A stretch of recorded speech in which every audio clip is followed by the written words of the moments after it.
So last week, during a speech, I believe it was in Iowa, Donald Trump whined about the fact that the country was headed towards a global depression. The worst you've ever seen across the globe, he said. Those were his words. If we re-elect President Biden next year.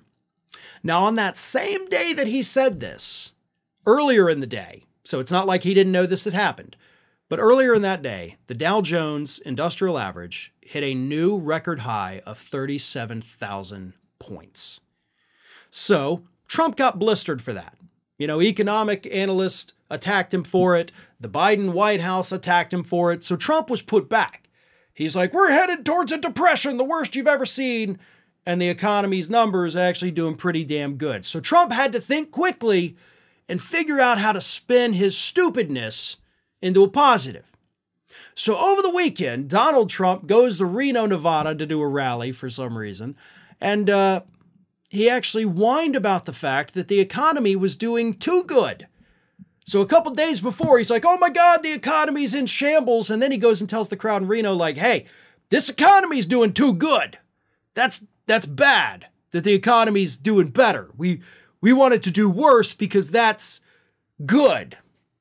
He didn't exactly say it that way. What he said was, the stock market is making rich people richer. They're not making them richer. They're making them richer. The stock market is making rich people richer, is what Trump said. And yeah, I mean, that is typically what the stock market does. I'm not going to disagree with you on that statement. It is essentially legalized gambling for people with the money to gamble. But you know what else it is? It is the #1 place in the United States for the average everyday working person to have their retirement account. So yeah, rich people are getting richer off the stock market.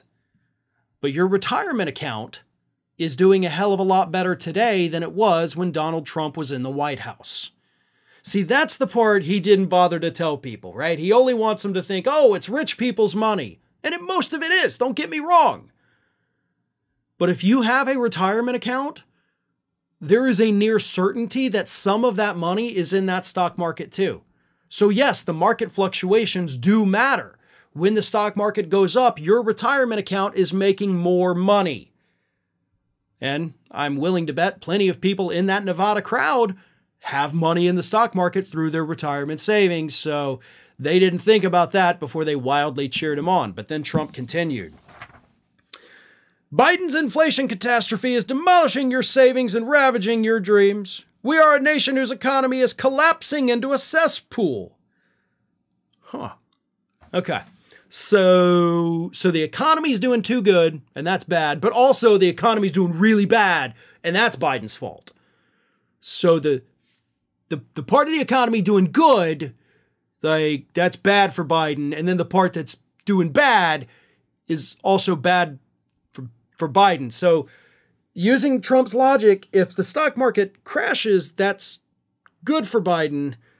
And I almost have a migraine now trying to wrap my head around the logic that he's using. Because he's literally telling that crowd mixed messages like, oh my God, things are too good. Also, they're horrible, worse than ever. Both of those things can't be true. Like, that's not possible. But this is what we're dealing with. We're dealing with a man who has no idea what he's saying at any given moment. Like, Trump does not know what the next words that come out of his mouth are going to be. And if they contradict the words that just came out, he's just going to roll with it, and his base is going to be like, no, that's cool. We're good with it. It's crazy town. We're living in crazy town. I swear to God, I feel like this man is just gaslighting us every single day. And we have to sit here and weed through the stupid talk to point out what's really happening. The economy is getting much better. Is it great? No. Does it work for everybody? Hell no. But statistically, are you better off today than you were before Biden took office? According to the numbers, the country as a whole is. And that's a positive thing that Donald Trump wants to spin somehow as a negative.